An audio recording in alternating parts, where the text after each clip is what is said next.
Welcome to the Jimmy Slogan Field, and I'm your host, Jimmy Slogan, and with me I got a very important guest by the name of Crangus McBasketball. Why don't you introduce yourself to the viewers, Crangus? Yeah, sure. I'm Crangus McBasketball. I'm from Syracuse, New York. Go Mets. My interest group is Sanctuary for All, and today we're going to be going through what my interest group is, what our message is, how you can support us, and just everything you need to know in general. Well then, I guess let's get right to it and start ourselves off nice and easy with the first question. What exactly is a sanctuary city? Yeah, sure. It's not a very well-defined term, but it generally means a city or area who limits its government officials' cooperation with federal authorities in the deportation or investigation of potential illegal immigrants.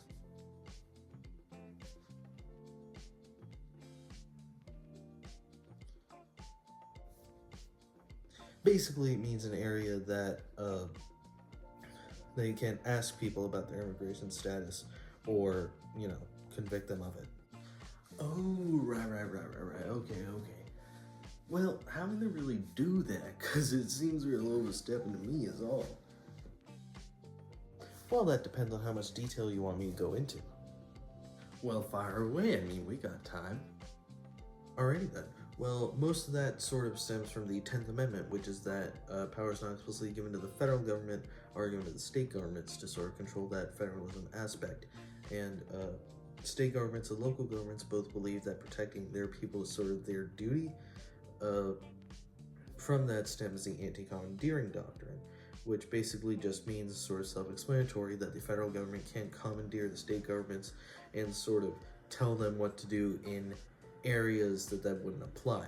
There are a few Supreme Court cases surrounding this, like New York v. United States in 1992, where parts of the Low-Level Radioactive Waste Management Act were struck down because it forced New York to pay for federal liabilities. In 1997, Prince v. United States, local sheriffs were not forced to enforce the Brady Bill because the federal government didn't have a plan to do so yet, and those sorts of ideals of not forcing local governments to pay for federal mistakes sort of culminated as well in 2018 in Murphy v. NCAA, where the PASPA, which was like a federal sports betting bill, that was completely considered unconstitutional because it didn't allow states like New Jersey to have their own sports betting rings, which states should have the controls to that power. And so from all of that sort of state over federal means stems sanctuary laws. That's a lot of detail. Well, that's on you for giving me free reign. Should've known. Anyway, now it's time to address the elephant in the room. The illegal immigration debate. We gotta talk about it. True, yeah. So what's your and your group's prerogative on the whole deportation v. citizenship thing, as it were? We did some extensive research on this. That's how we kind of came up with the message for Sanctuary for All, and we found that overwhelmingly they should stay. Stay, huh? How's that? Well, firstly, it's just their economic impacts on this country. They earn billions every year. They spend that for taxes, and they even have spending power afterwards. That's too significant for us as a country to sort of pass up on. They're employed in mainly manual labor sectors, with 14% of them employed in agriculture, 12% in construction, 10% in administrative support as of 2018. And since many people are going for more corporate, highly educated jobs, we sort of need them to balance it out and make sure that all the sectors are balanced. That's all well and good, but don't you think that it's wrong that they're staying here without permission, that they can just come here and live without any repercussions? Well, that's a different discussion entirely. Do they deserve to stay here? Maybe, maybe not, but that's not what I'm ruling on. What I'm ruling on is whether it would be beneficial for us if they were deported. And if they were deported, it would take out $400 billion from the federal budget, just like that. Trillions even to our GDP, and a large chunk of our workforce just gone. I don't really want to go into the political standpoint of whether they should be here, whether they should go. I want to go to the economic standpoint of it, and from that, it's just a hard no. I guess that makes sense. I mean, to me, breaking into anywhere is a crime and people should be punished for it. Our country's no exception to that rule, but hey, we don't gotta agree here. I mean, that's the value of our freedoms. We can say what we want. That's fair. That's fair. See, real emotions, personal growth.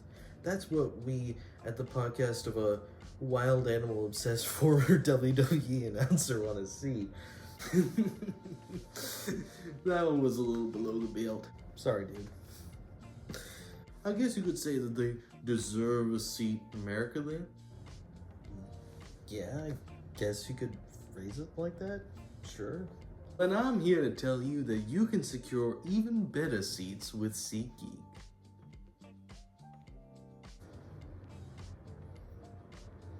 Oh, is this where I...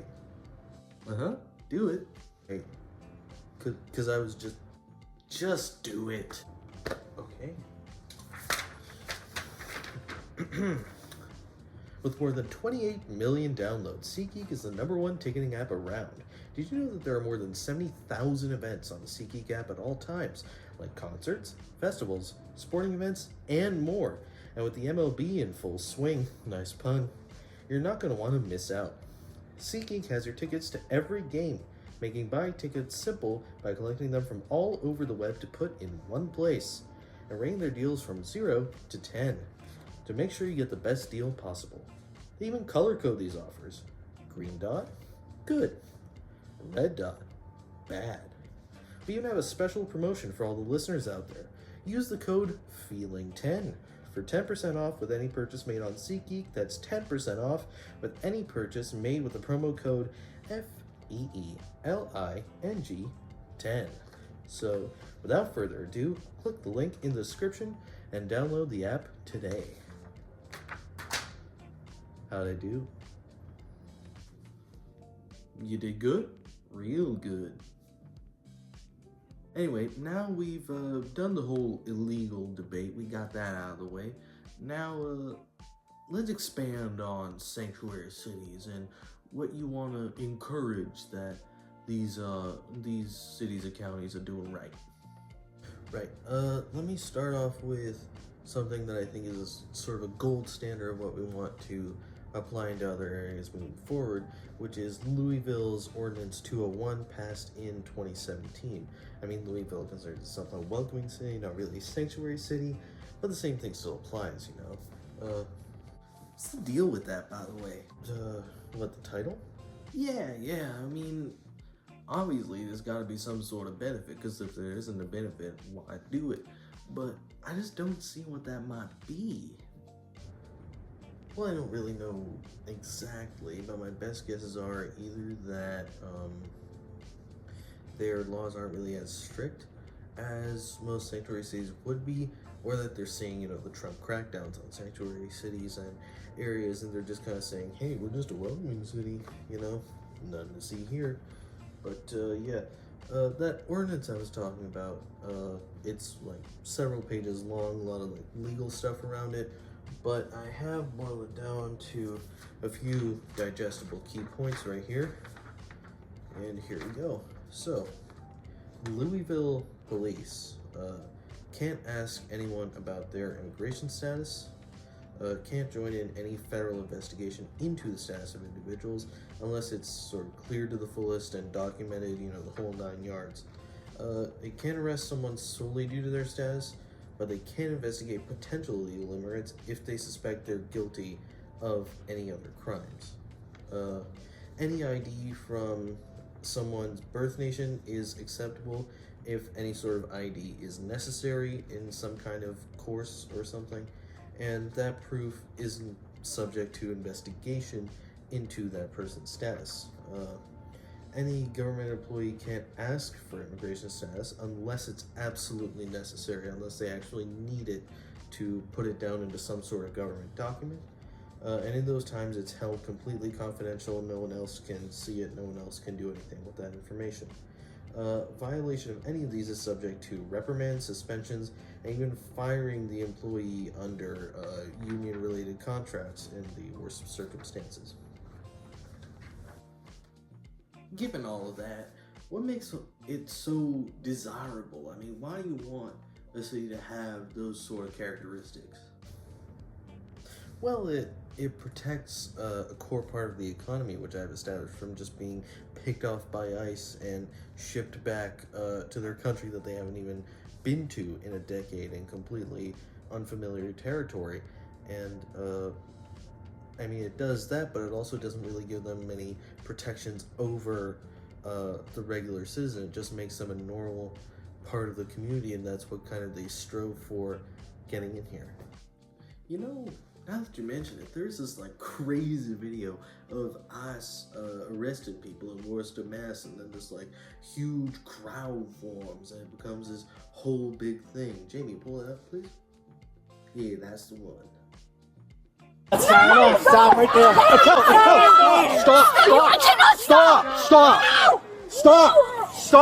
Stop.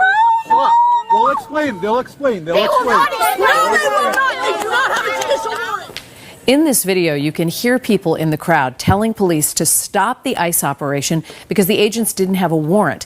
And the officers try to get a couple of women away from the ICE vehicle where another woman was detained. Worcester police say they were called in for crowd control. Officers wound up arresting a woman and a teenager. The city says it is now dropping the charges against. You know, I may not agree with you on how they should be treated, but I know no one should be treated like that. Especially so publicly. I know, sad stuff, really. But I just gotta ask. I mean, you told me how there are some illegal immigrants who do their part and contribute to society. But what about those criminals who come here and, you know, just abuse our freedoms? Shouldn't they be brought to justice in any way or deported or anything like that? Well, the people that commit crimes separate to their status, yeah, 100%. I believe that they're abusing our freedoms and that we should deport them or punish them in ways if they seem too far gone. But obviously the woman in the video seemed to be doing absolutely nothing wrong. She was just carried away out in public like that, just made a spectacle of. That's true. You mentioned Louisville a little bit while back and how they're a welcoming city, not a sanctuary city and all. So I just want to ask, what are the actual sanctuary cities and what do they have that's like different, or how are they different from welcoming cities? That's a great question, actually. Ones that really come to mind are like New York, historically sort of pro-immigration, left-leaning. They have a huge sort of history with that.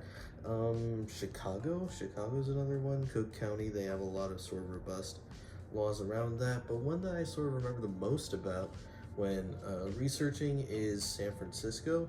They also have like a huge history with illegal immigration dating back to, I think, maybe even the Vietnam War. Well, what are some of San Francisco's laws then? Well, I mean, I don't really have any like papers about that, but I can just sort of freestyle off the top of the dome for you, if you will. And they're somewhat similar to Louisville, but they're a little bit like more engrossing in that most sort of federal action that happens around illegal immigration usually happens by court decision. And the only reasons that local law enforcement can cooperate with federal law enforcement in even investigating an illegal immigrant is if they've been convicted of a felony before, or if it's if they might have committed serious felonies. And even then, it's very difficult to sort of prove that they'd be a danger to society if they weren't held in for maybe having done a crime.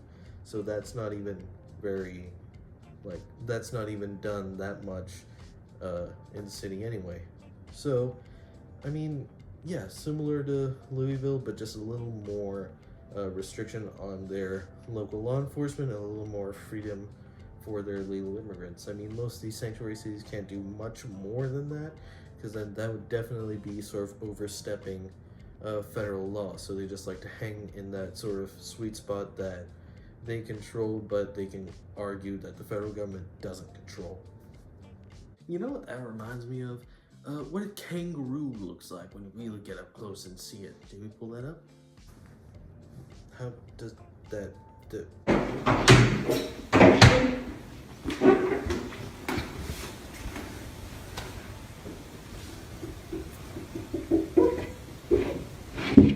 Don't you scratch my window.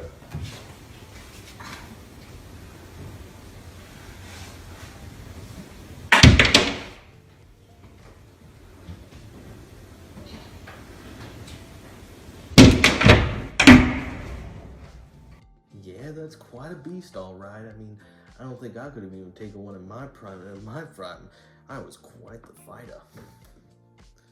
Oh, right. Your critics and critics of sanctuary policies in general have been saying that those laws are sort of equal to nullification. Could you explain to us what that is, nullification? You know, you're the host. I expect you would have done some research on this, so how about you tell us, just for a change? I don't know if you could tell, but that's Spanish for I got nada. Well, you're lucky this time because I actually did research it, and apparently nullification is when a state or low-level government fully just doesn't recognize a federal law because they think it's unconstitutional. I've got some historical examples over here, if you'll indulge. Please. Thank you. So first off, there's the Kentucky Resolutions of 1798, and the Alien and Sedition Acts were passed, and Jefferson was critical of them. So he wrote letters of resolution to Kentucky's government, this of course being a very Kentucky-themed episode. So they nullified the acts in the state. Jefferson then declared that any state could nullify any act if they didn't think it was constitutional, because the federal government's powers are compact and weird. Unfortunately, no state joined in, though James Madison almost convinced Virginia, no avail there, and Jefferson lost that battle. But he was elected to the presidency in 1800, and the acts were quashed in 1801. So who's the real victor there? Who's to say? Alright, well, I'd say that... Oh, no, I got more, unless you wanna... No. You, go ahead, please. I wouldn't dream of stopping you. Cool. So, next up on my list is the nullification crisis of 32-33. So, South Carolina, my home state actually, passed the Ordinance of Nullification, where it nullified a couple tariffs they thought harmed the South more than the North. Governor Calhoun, following Jefferson, said states could do this due to the compact powers of the federal government in the Constitution. Andrew Jackson, president at the time, wrote the letters to the people of South Carolina, which were, he just wrote a few letters, declared nullification illegal, compared it to treason, and threatened armed force if they continued this way. I know. Congress lightened tariffs on the South in 1833 while allowing Jackson to pressure them with armed forces until they repealed the ordinance, which happened in March of that year. So thankfully there was some de-escalation there. Yeah, and of course nothing would happen in South Carolina, 30 years later that went against that? I mean, you win some, you lose some, and I guess in our case we lost a lot. Fair enough. That reminds me, actually, how are your Myrtle Beach Pelicans doing right about now? Hey now, no need to get personal. And plus, no one even really cares about the minor leagues and not even about your friggin' Mets. Just giving it back is all. Anyway, back on topic. How are sanctuary cities not nullification? Well, for one thing, we're not saying it's wrong to deport. But didn't you just say that? Well, Yeah, but what I'm saying is we're not stopping ICE or Homeland from executing their right to deport illegal immigrants. What we're doing is making sure that doesn't happen in an uncontrolled, unfashioned, sort of no-holds-barred way that it did in that video over there.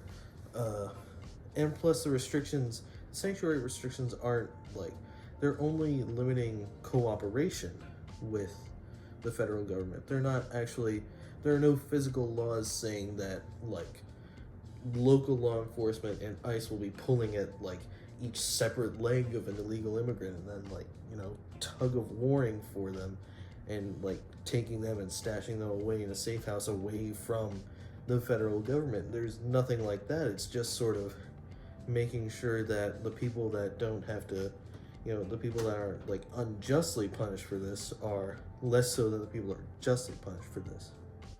I'll take your word for that. And speaking of your word, I think now is a good time to sort of pivot to what the interest group is, what it does, what it supports. Nice segue. But what we're really, like what our main mission is to empower local governments to sort of fight the big dogs in ICE and Homeland and sort of empower them to protect the illegal immigrants that they just want to take away sort of freely. And make sure that those illegal immigrants, you know, acting on a check on their power to do so.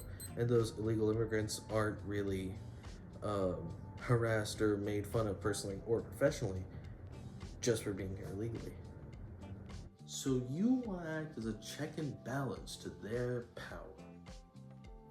Well, yeah, I mean, we feel that they have too much power to do anything that even like relates to illegal immigration because they have things such as detainments, which can hold potential illegal immigrants for almost 48 hours without even proof or warrant that they, you know, are here illegally. You know, and we saw that and thought someone needs to limit that power, and we are empowering ourselves to be that limiter. But don't you think that's a job for the federal government?